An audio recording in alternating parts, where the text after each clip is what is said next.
2 pounds, 16 ounces, the size of a quart of milk, a liter of soda, a bag of sugar, maybe.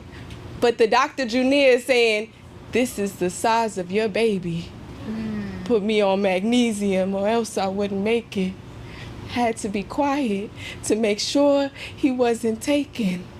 The doctor said something must have shaken his peaceful stay since his due date was still 2.5 months away. My mother in the corner, stressing on repeat, cry, well, pray. See, my mother only had 2 kids. Scared to have more because after her mother had her brother, she couldn't live.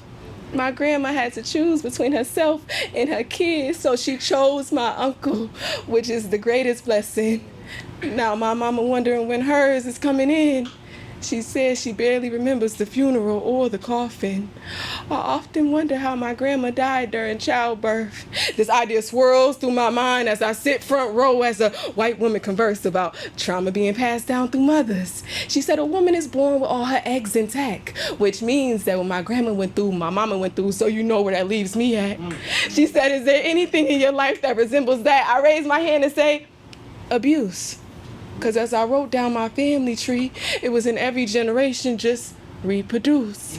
I left and called my mama and said, "Was yours abused?" She said, "Baby, my mother died when I was 6. And some memories can't be reintroduced." Cause said I heard some stories about my daddy, and off that liquor he'll get reactive, which made sense cause that liquor kept him captive until a fight broke out, and at my mother's 11-year-old feet he laid inactive. My grandfather was abusive. Interesting enough, my son and my mother shared the same birth weight, strangely. My mother wasn't raised by hers, but all 3 of us shared the same chains. It's in our bloodline. Did you know physical abuse releases dopamine?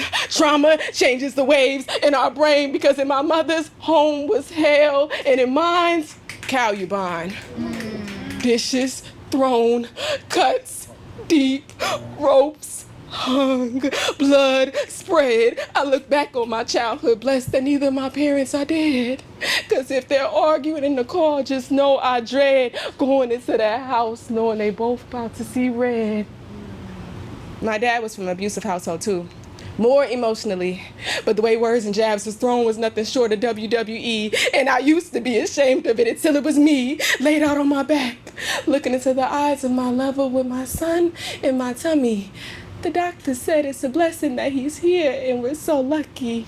I guess I'm just happy that we're both alive to be able to tell the story.